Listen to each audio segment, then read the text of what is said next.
the battle to them.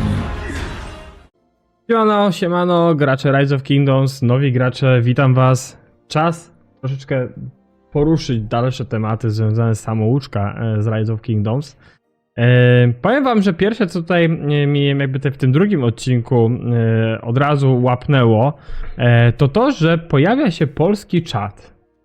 Polski czat, który od razu jakby tak go mamy, możemy pisać z innymi graczami. Nie wiem, czy to jest ogólnie jakoś na królestwa rozbite, czy na parę, na przykład te królestwa, które są obok, bo widzę, że tu są z paru królestw są gracze, widać, że są ogólnie wszyscy nowi gracze, lecz no jest to z paru KD, i bo widziałem, że tam jest chyba z 3-2-7-9, boże, 3-2-2-9, tak? Bo ja jestem na 3-7-2-9, a jestem na 3-7-3-2, więc widzę, że tutaj się wszystko tak jakby tak inaczej zmienia.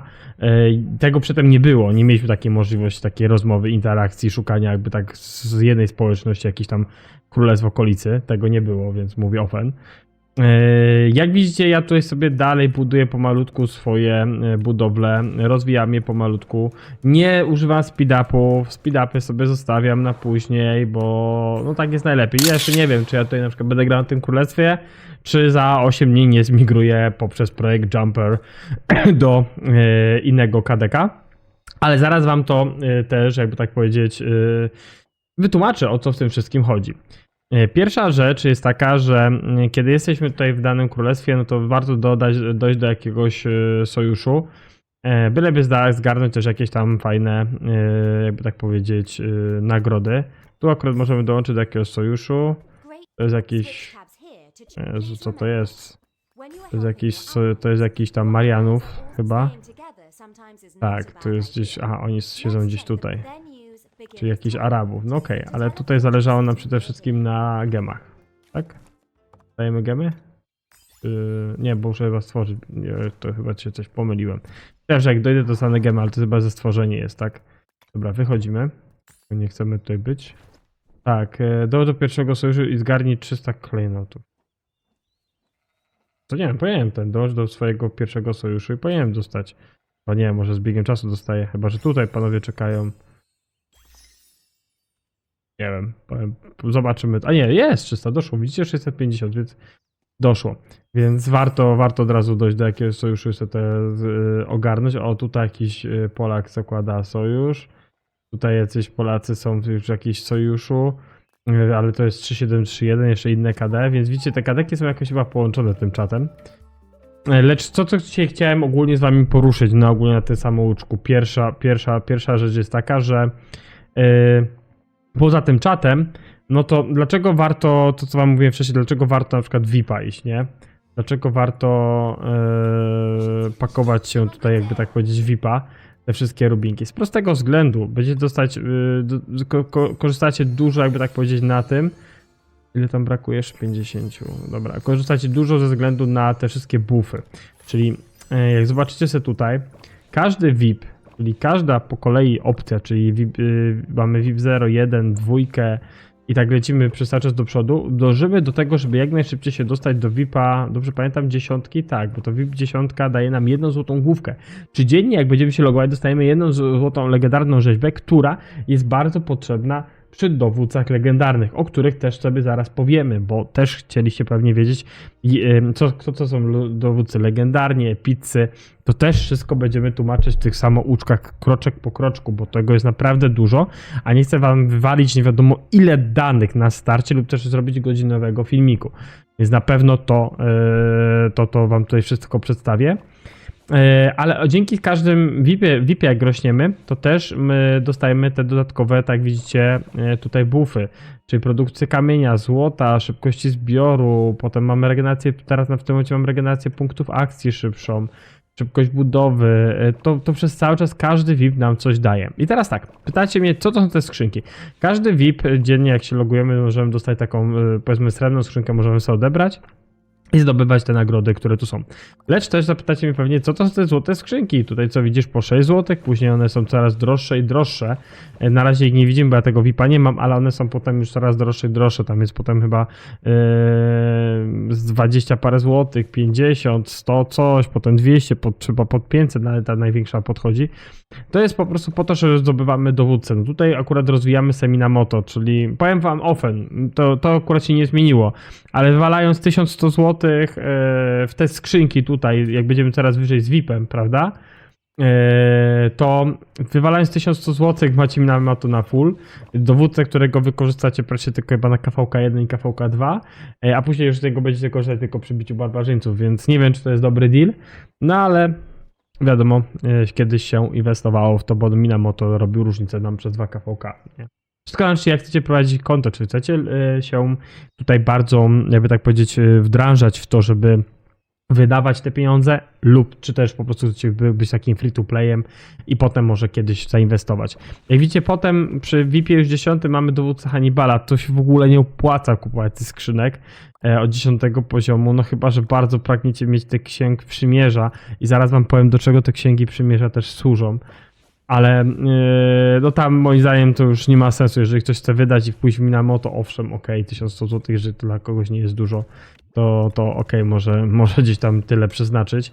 Mniej więcej tyle wychodzi na złotówki, oczywiście nie mówię o graczach, którzy są już bardziej doświadczeni, tam kombinują troszeczkę inaczej, jeżeli chodzi o przewalutowanie, ale to już jest temat na totalnie inny odcinek. Do czego wracamy? Wracamy do dowódców.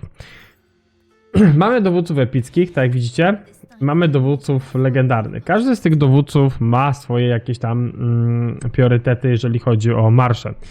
Przejdźmy sobie ogólnie tutaj do dowódców tych pierwszych, co widzicie, legendarnych. Minamoto, którego już wywołałem wcześniej, to jest dowódca kawalerii, tak samo jak KO.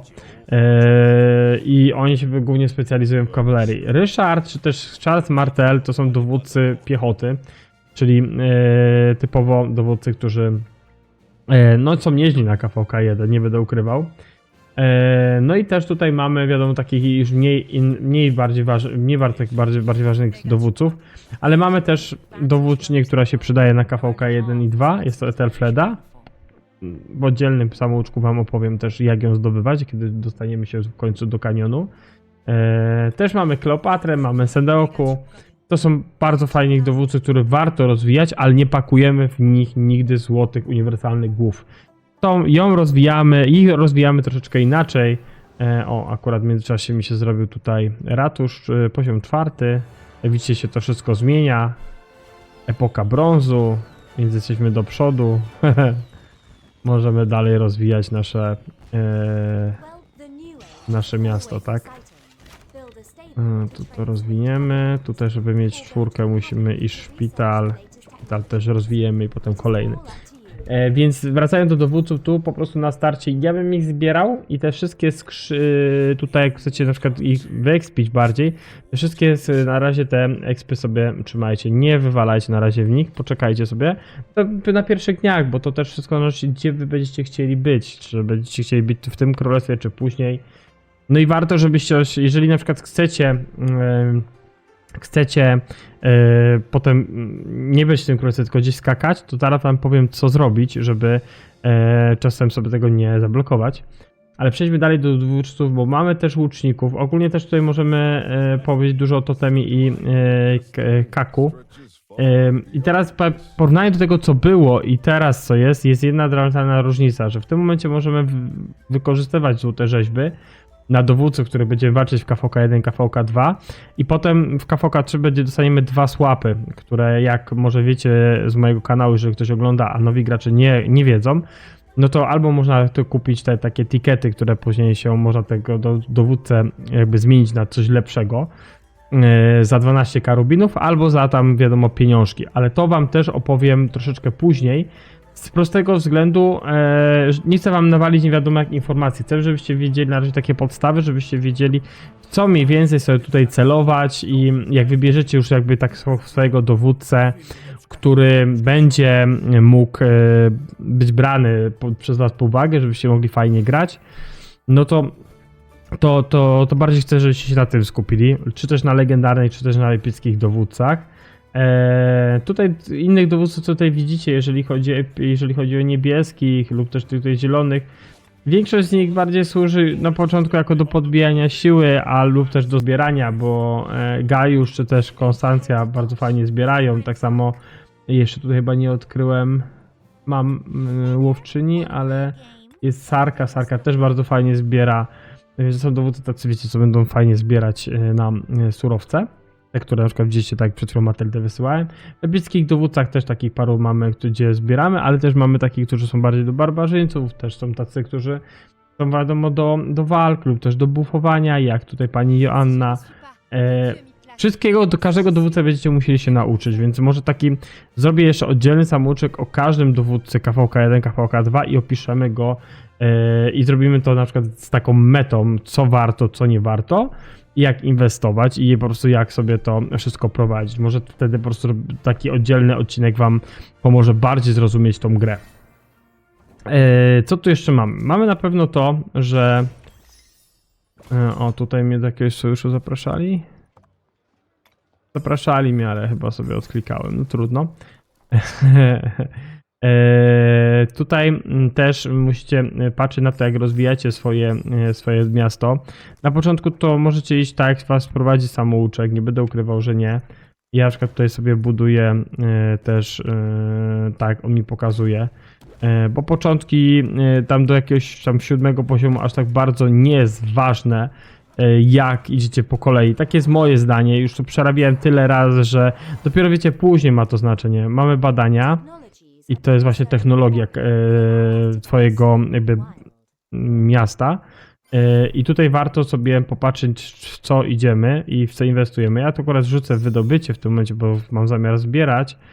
Lecz też mamy tutaj technologię, to jest taka wojskowa, a to jest typowo do zbierania, więc warto sobie ją tam co jakiś czas puszczać i też na razie nie używajcie w ogóle, moim zdaniem, nie używajcie moim zdaniem w ogóle żadnych przyspieszeń na to. Tu widzicie, że też mamy pomnik, ten pomnik, jak widzicie, odkryłem go, więc w tym pomniku możemy sobie wejść i zobaczyć, jakie nagrody tutaj się zdobywa. Oczywiście są pewne wymagania, że musimy je zrobić, też musimy być pewnie w sojuszu, więc każdy ten pomnik, kiedy tutaj jakby tak powiedzieć, odbieramy, no to dostajemy kolejne nagrody, bo w nowych kadrach trzeba wykonywać jakieś oczywiście zadania. I co tutaj jeszcze mamy? To co akurat to zbieramy. O tych eventach wam opowiem, jak tylko temat zakończymy jeden. Więc mi się zdaje, że te eventy wam po prostu opowiem, jak będziemy już bliżej w kolejnego odcinka niż w tym. Z tego względu, że jednak uważam, że warto to sobie tak rozbijać, nie wrzucać wam po 30-40-minutowych filmików. Tak, żebyście też byli zadowoleni z tego, z wiedzy. No i żebyście mogli sobie te odcinki też przyswajać, no bo nie będę ukrywał. Przypuszczam, że dla większości to może być wszystko takie nowe i dużo. Ale jeżeli połapiecie się na początku w tej grze, to naprawdę potem będzie wam tylko sprawiało coraz większą przyjemność. Dzięki jeszcze, że jesteście, dzięki wielkie, że wspieracie kanał. Kto tutaj nowy do mnie dołączył i ma zamiar, jakby tak powiedzieć, się tutaj pytać albo po prostu pomagać mi też, powiedzmy, w tworzeniu tego samouczka, no to fajnie by było, jakbyście się odezwali w komentarzach, lajkowali, udostępniali i też wyrażali swoje jakby taką opinię, bo one mi też pomogą. Nie będę ukrywał, to mi też pomoże wam lepiej wprowadzać w świat Rise of Kingdoms. Do zobaczyska, trzymajcie się. Elo.